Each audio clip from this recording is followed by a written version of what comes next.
Hello guys, आज हम इस वीडियो में बात करेंगे असामान्य आणविक द्रव्यमान की और बांड गुणांक की। तो पहले इसमें देखते हैं असामान्य आणविक द्रव्यमान क्या होता है, या इसी को कह सकते हैं असामान्य अणुभार क्या होता है। तो देखिए, आपने देखा होगा जब किसी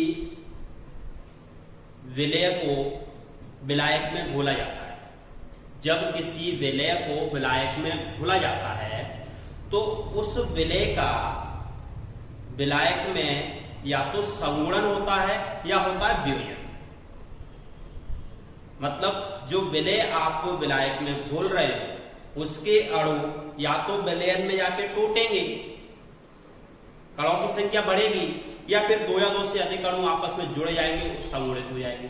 तो आप ये कह सकते हैं जब किसी विलेय को विलायक में घोलते हैं तो उसके अणुओं का या तो संगुणन होगा या वियोजन होगा। संगुणन और वियोजन के बाद क्या है, विलयन में कणों की संख्या परिवर्तित हो जाती है।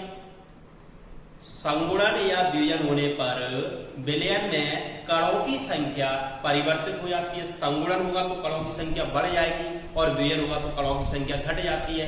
कणों की संख्या परिवर्तित होने से अणु संख्यक गुणधर्म भी क्या हो जाता है, परिवर्तित हो जाता है। क्योंकि अणु संख्यक गुणधर्म किस पर निर्भर करता है, विलय के कणों की संख्या पर। आपने अणु संख्या गुणधर्म की परिभाषा पढ़ी थी, विलयनों के ऐसे सभी गुण जो विलय के कणों की संख्या पर या मोलों की संख्या पर निर्भर करते हैं क्या कहलाते हैं, अणु संख्यक गुणधर्म। तो यहाँ पर देखो, इसको थोड़ा सा समझेंगे। जैसे मान लिया आपने एक विलयन बनाया, जिसमें कोई आपने लिया विलायक और आपने एक और विलयन इसमें बनाया हुआ है, इसमें भी आपने लिया हुआ है विलायक। आपने कोई विलय इसमें घोला और इसमें भी आपने कोई एक विलय घोला। मान लिया हम ये जो उदाहरण ले रहे हैं ऐसे विलय के लिए ले रहे हैं जिसका वियोजन हो रहा है, वियोजन होने वाले विलय के लिए ले रहे हैं। इसमें जो इसके कण होंगे वो क्या हो जाते हैं, वियोजित हो जाते हैं। जैसे मान लिया आपने एक NaCl लिया, NaCl का एक मोल आपने लिया और इसको आपने जल के अंदर डिजोल्व कर दिया, जल में घोल दिया। तो जल में जब आप NaCl को घोलते हो तो ये घुलने के बाद अपने आयनों में टूट जाता है, Na पॉजिटिव और Cl नेगेटिव। आपने देखा था NaCl का पहले आपके पास केवल एक मॉलिक्यूल था और घुलने के बाद ये दो कणों में टूट गया। तो यहां पर ये कह सकते हैं कि कणों की संख्या में वृद्धि हो रही है। पहले आपके पास केवल एक कण था और घुलने के बाद इसके दो कण बन गए, मतलब यहां पर वियोजन हुआ। वियोजन का मतलब है अणु का टूटना। तो ये अणु क्या हुआ था, दो कणों में टूट गया, और जब कणों की संख्या बढ़ी तो यहां पर अणु संख्या गुणधर्म भी क्या हो जाएगा, बढ़ जाएगा। और अणु संख्यक गुणधर्म के परिवर्तित होने से ध्यान रखना, इसका अणुभार भी परिवर्तित हो जाता है, बदल जाता है, और इस परिवर्तित अणुभार को ही अब सामान्य अणुभार या असामान्य आणविक द्रव्यमान कहते हैं। देखिए एक एग्जांपल और यहाँ पे लेते हैं। ये मान लो आप संगुणित होने वाले पदार्थों के लिए ले रहे हैं। मान लिया आपने एसिटिक एसिड लिया CH3COOH, और एसिटिक एसिड को आपने बेंजीन में घोल दिया, C6H6 में आपने घोला। विलायक यहाँ पर बेंजीन लिया है और विलय एसिटिक अम्ल लिया। जब आप बेंजीन के अंदर एसिटिक अम्ल को घोलते हो तो एसिटिक अम्ल के अणु जुड़ करके डायमर बनाते हैं। डायमर का मतलब है, जैसे मान लिया आपने एसिटिक अम्ल लिया CH3COOH, इसको बेंजीन में आपने घोला तो घुल करके ये CH3COOH, इसके दो अणु जुड़ करके एक अणु बना गया। तो इस प्रक्रिया को कहेंगे संगुणन। जो कण थे वो आपस में जुड़ गए और जुड़ करके एक बड़ा अणु बना है। तो यहां पर क्या हो रहा है, संगुणन। और इसमें क्या हुआ था, NaCl का एक अणु आपने लिया था, इसको जल में आपने घोल दिया था और ये टूट गया था, Na पॉजिटिव और Cl नेगेटिव। Na पॉजिटिव और Cl नेगेटिव। यहां पर पहले कणों की संख्या एक थी, बाद में कणों की संख्या दो हो गई। यहां पर पहले कणों की संख्या दो ली थी आपने, तभी तो दो अणु जुड़ेंगे। यहां पर कणों की संख्या आपने पहले ली है दो, दो कण जुड़ करके क्या बना रहे हैं, एक कण। दो अणु जुड़ करके एक अणु बना रहे हैं। यहां पर एक अणु था, दो कणों में परिवर्तित हो गया है। तो याद रखना यहां पर अपन कह सकते हैं क्या हो रहा है, वियोजन। और यहां पर क्या हो रहा है, संगुणन।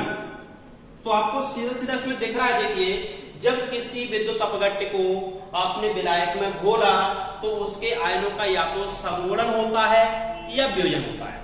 संगुणन और वियोजन होने पर कणों की संख्या परिवर्तित हो जाती है, और कणों की संख्या परिवर्तित होने से क्या बदलेगा, अणुसंख्यक गुणधर्म बदल जाता है।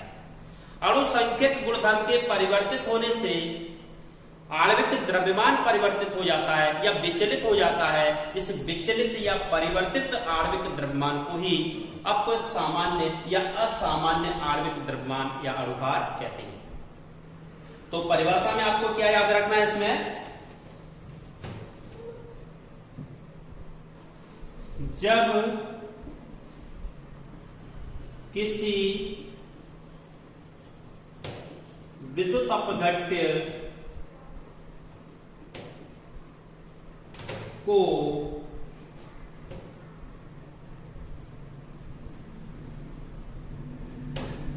विलायक में घोला जाता है तो उसका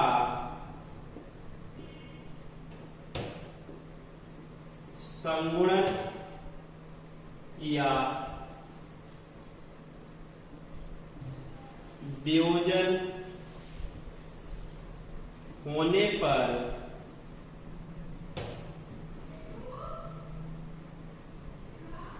अणुसंख्यक गुणधर्म परिवर्तित हो जाता है, जिससे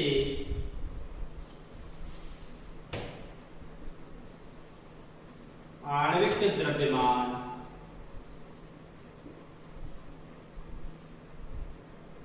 भी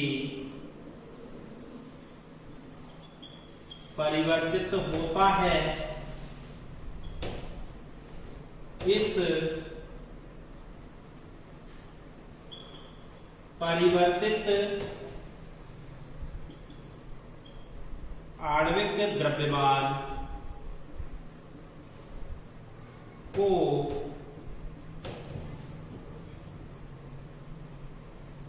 असामान्य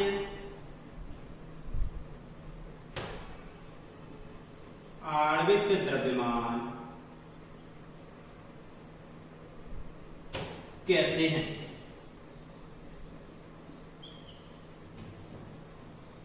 और इसके लिए आपको याद रखना है संगुणन मैंने यहां पर दिखाया, तो आप इसमें लिखोगे संगुणन होने पर और एक लिखोगे वियोजन होने पर। तो संगुणन पर आप देख रहे थे कणों की संख्या क्या हो रही थी, घट रही थी, और वियोजन पर क्या हो रही थी, कणों की संख्या बढ़ रही थी।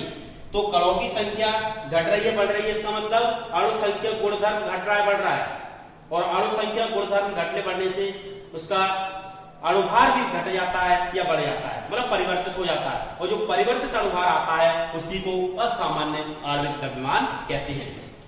एक पॉइंट और याद रखना है, जो आणविक द्रव्यमान होता है, आणविक द्रव्यमान ये इनवर्सली प्रोपोर्शनल व्यतिक्रमानुपाती होता है अणुसंख्यक गुणधर्म के। अणुसंख्यक गुणधर्म के, इसको ऐसे समझोगे आप, जैसे आपने देखा था वियोजन हो रहा था इस वाले एग्जांपल में, और वियोजन पर क्या हो रहा था, कणों की संख्या बढ़ रही थी। जब कणों की संख्या बढ़ेगी तब अणुभार क्या होगा, घटेगा। इस कण का अणुभार इस वाले कण की तुलना में क्या होगा, कम हो गया है। ऐसे यहां पर आपको याद रखना है, जब कणों की संख्या बढ़ रही है तब तो अणुभार घट रहा है, और जब कणों की संख्या घट रही है तब अणुभार क्या हो रहा है, बढ़ रहा है। यहाँ पर एक एसिटिक अम्ल के अणु का जो भार होता है वो 60 होता है आणविक द्रव्यमान, लेकिन इसका डायमर का निकालोगे तो 120 निकल के आएगा। तो आपको दिख रहा है जब संगुणन हुआ था तो एक कण का यहाँ पर अणुभार था 60, और यहां पर एक कण का अणुभार कितना है, 120। ऐसे यहां पर देखोगे एक कण का अणुभार NaCl के लिए कितना होता है 58.5, बट यहां पर निकालोगे तो सोडियम का होता है 23 और इसका 35.5। तो एक कण से कंपैरिजन करोगे तो एक कण की तुलना में आप देख रहे हो यहां पर अणुभार घट रहा है, लेकिन कणों की संख्या क्या हो रही थी, बढ़ रही थी, और यहां पर अणुभार बढ़ रहा है लेकिन कणों की संख्या घट रही है। तो जो आणविक द्रव्यमान होता है वो अणुसंख्यक गुणधर्म की क्या होता है, इनवर्सली प्रोपोर्शनल व्युत्क्रमानुपाती होता है। तो इसको आपको याद रखना है, आणविक द्रव्यमान अणुसंख्यक गुणधर्म के व्युत्क्रमानुपाती होता है। जब कणों की संख्या घटेगी तब आणविक द्रव्यमान क्या होगा, बढ़ेगा, और जब कणों की संख्या बढ़ेगी तब आणविक द्रव्यमान क्या होगा, घटेगा। तो यहाँ पे आप बात करेंगे बार्नठॉक गुणांक की। बार्नठॉक गुणांक के बारे में आपको जानना है, असामान्य अणुसंख्यक गुण और सामान्य अणुसंख्यक गुण का अनुपात बार्नठॉक गुणांक कहलाता है। असामान्य अणुसंख्यक गुण का मतलब क्या है, संगुणन और वियोजन के बाद जो आपको कण मिल रहे हैं, संगुणन या वियोजन के बाद जो कणों की संख्या होती है उसे असामान्य अणुसंख्यक गुणधर्म कहते हैं, और संगुणन और वियोजन से पहले जो कणों की संख्या थी उसे सामान्य अणुसंख्यक गुणधर्म कहते हैं। तो असामान्य अणुसंख्यक गुण और सामान्य अणुसंख्यक गुण का जो अनुपात निकल के आता है उसे क्या कहते हैं, बार्नठॉक गुणांक कहते हैं, और बार्नठॉक गुणांक को I से प्रदर्शित करते हैं। जैसे मान लिया आपने कोई विद्युत अपघट्य पदार्थ लिया, उसको विलायक में घोला, तो उसमें या तो उसका संगुणन होगा या फिर उसका वियोजन होगा। तो संगुणन या वियोजन के बाद जो कणों की संख्या है उसे हम कहां लिखेंगे, ऊपर असामान्य अणुसंख्यक गुणधर्म और नीचे सामान्य अणुसंख्यक गुणधर्म। तो अब सामान्य और सामान्य अणुसंख्यक गुणधर्म का जो अनुपात है वो क्या है, बार्नठॉक गुणांक। जैसा कि आपने अभी परिभाषा से देखा था, बार्नठॉक गुणांक का फॉर्मूला है असामान्य अणुसंख्यक गुणधर्म अपॉन सामान्य अणुसंख्यक गुणधर्म। या ये हो सकता है असामान्य अणुसंख्यक गुणधर्म कब आ रहा था, संगुणन या वियोजन के बाद कणों की संख्या, और सामान्य संगुणन या वियोजन से पहले जो कणों की संख्या थी। अब इसमें मैंने आपको जो असामान्य अणुभार या आणविक द्रव्यमान जो बताया था उसमें मैंने आपको बताया था कि जो अणुसंख्यक गुणधर्म है वो आणविक द्रव्यमान का व्युत्क्रमानुपाती होता है, इनवर्सली प्रोपोर्शनल होता है, व्युत्क्रमानुपाती होता है। तो ये एक दूसरे के अपोजिट रहेंगे। जैसे यहाँ पर असामान्य अणुसंख्यक गुणधर्म और सामान्य अणुसंख्यक गुणधर्म का अनुपात जो निकाला है अणुसंख्यक गुणधर्म के कंपैरिजन में, अगर इसको अपन आणविक द्रव्यमान में देखेंगे तो ये क्या हो जाएगा, सामान्य आणविक द्रव्यमान अपॉन असामान्य आणविक द्रव्यमान। क्योंकि आपको याद रखना है, मैंने एक रिलेशन आपको बताया था कि अणुसंख्यक गुणधर्म अणुसंख्यक गुणधर्म अणुभार का व्युत्क्रमानुपाती होता है। तो इन दोनों में व्युत्क्रमानुपाती रिलेशन। अब ये भी I का मान है, बार्नठॉक गुणांक का मान है, ये भी बार्नठॉक गुणांक का मान है, दोनों को इक्वल कर सकते हैं। तो नेक्स्ट फॉर्मूला निकल के आता है ये है सामान्य आणविक द्रव्यमान अपॉन असामान्य आणविक द्रव्यमान इक्वल संगुणन या वियोजन के बाद कणों की संख्या अपॉन संगुणन या वियोजन से पहले कणों की संख्या।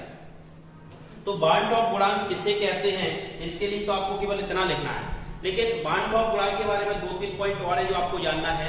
बार्नठॉक गुणांक, जैसे मान लिया कोई पदार्थ ऐसा है जो विलयन में संगुणित होता है, विलयन में संगुणित हो रहा है। संगुणित होने का मतलब यह है कि उसके कणों की संख्या पहले ज्यादा थी और बाद में कम हो गई, क्योंकि कण आपस में जुड़ जाएंगे, जुड़ करके कब कण बनाएंगे। तो आपको याद रखना है संगुणित होने वाले पदार्थों के लिए जो बार्नठॉक गुणांक का मान होता है, I का जो मान होता है वो 1 से कम होता है, हमेशा याद रखना।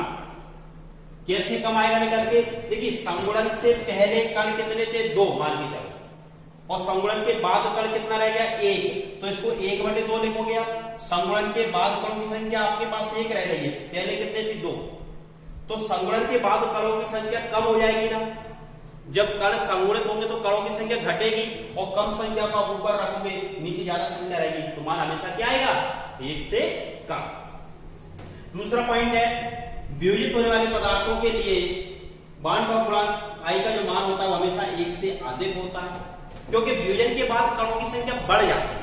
मतलब पहले आपके पास एक कण था जो टूट करके 2 कणों में बदल गया है, तो कणों की संख्या बढ़ गई, और जब बड़ी संख्या हमेशा ऊपर रहेगी, छोटी संख्या नीचे आती है, तो मान हमेशा 1 से ज्यादा आता है। तो याद रखो संगुणित होने वाले पदार्थों के लिए बार्नठॉक गुणांक का मान 1 से कम, और वियोजित होने वाले पदार्थों के लिए बार्नठॉक गुणांक का मान 1 से अधिक।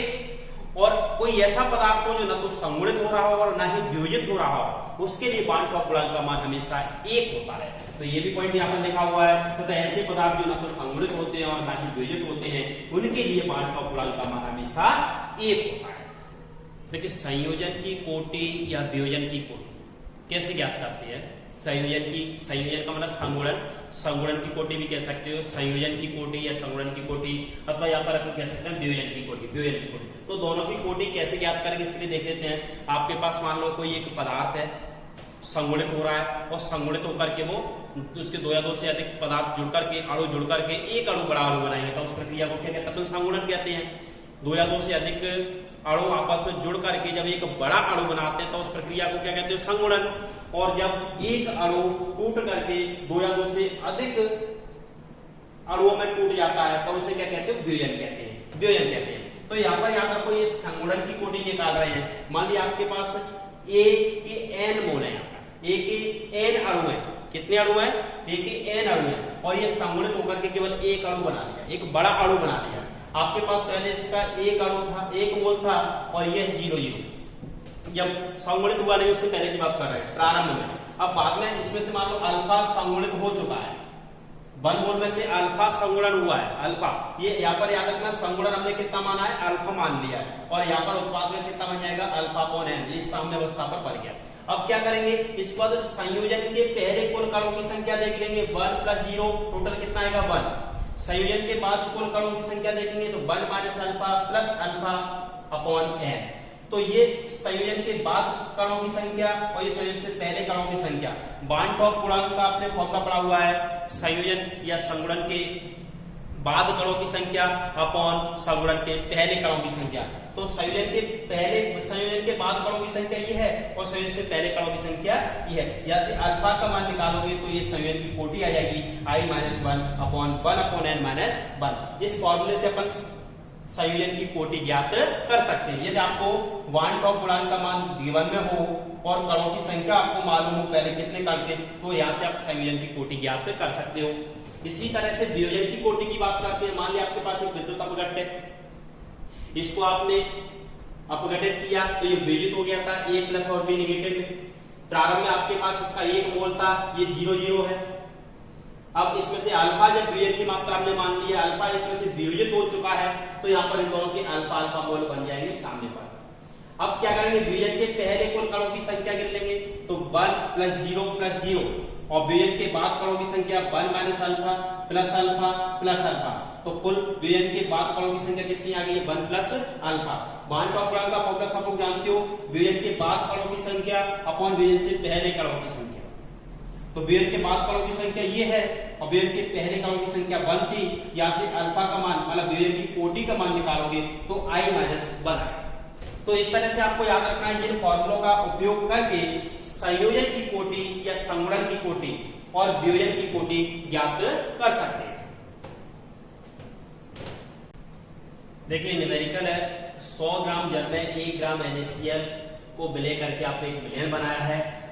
जल के लिए Kf दिया हुआ है, NaCl के वियोजन की मात्रा आपसे पूछी है और NaCl के लिए हिमांक में अवलंबन दिया गया है। तो आपको याद रखना है वियोजन की मात्रा अल्फा मान लेते हैं। अब माना NaCl के वियोजन की मात्रा अल्फा है और अल्फा का मान हमें ज्ञात करना है कि यहाँ पर कितना होगा। देखिए ये न्यूमेरिकल है, आपके सामने से सॉल्व करते हैं। इसमें आपसे वियोजन की मात्रा पूछी गई है। आपने 100 ग्राम जल में 1 ग्राम NaCl को विलय करके एक विलयन बनाया है और उसमें जल के लिए Kf का मान दिया गया है 1.85 केल्विन पर मोलर। NaCl की वियोजन की मात्रा ज्ञात करनी है और NaCl के लिए हिमांक में अवलंबन भी दिया गया। तो देखिए यहाँ पर जो पहले अपन देख लेते हैं क्या क्या गिवन में है। दिया है WA विलायक का भार 100 ग्राम, WB कितना विलय हो रहा है 1 ग्राम, Kf 1.85 केल्विन पर मोलर और डेल्टा TF 0.604 केल्विन। जैसे क्या ज्ञात कर ले, सबसे पहले अपन ध्यान रखना है, एक बात और याद रखना है आपको, NaCl का सामान्य आणविक द्रव्यमान तो आप जानते हो, सामान्य आणविक द्रव्यमान 58.5 होता है, लेकिन असामान्य आणविक द्रव्यमान घोलने के बाद जो असामान्य आणविक द्रव्यमान होगा उसे यहाँ पर अपन सबसे पहले ज्ञात करेंगे। तो mv का यहाँ से जो फॉर्मूला है आप सब लोग जानते हो, मोलर हिमांक अवलंबन वाला, mv इक्वल जो हिमांक अवलंबन में आपने फॉर्मूला पढ़ा था kf into 1000 upon delta TF into WA। यहां से आप सभी वैल्यू पुट करके mv का मान ज्ञात करोगे। वैल्यू कितनी कितनी है 1.85 1000 0.604 इंटू 100। जब इसे सॉल्व करोगे तो ये 30.6 आया। ये क्या आ गया mv, और ये mv आपको याद रखना है असामान्य आणविक द्रव्यमान आपने क्या किया है। तो यहां पर लिख सकते हैं अतः NaCl का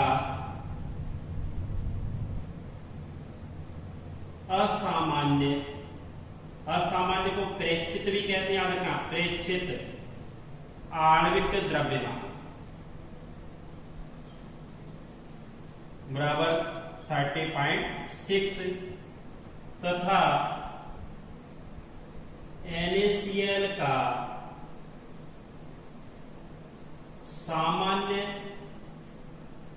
आणविक द्रव्यमान बराबर 58.5। ये आपको मालूम हो गया। आपको वियोजन की मात्रा ज्ञात करना है तो यहां पर एक फॉर्मूला आपने पढ़ा हुआ है। देखिए यहां पर मान लेते हैं, माना NaCl, इसी के आगे करना है, माना NaCl की वियोजन मात्रा अल्फा है। कितनी है? अल्फा है। तो यहां पर क्या करता है अपन NaCl को वियोजित कर देते हैं, Na पॉजिटिव और Cl नेगेटिव है।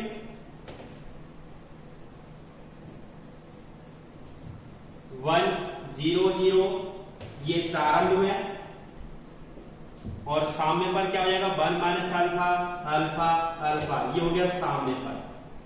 अब यहां पर आप एक फॉर्मूला लगा सकते हो, बान टॉप गुणांक वाला सामान्य आणविक द्रव्यमान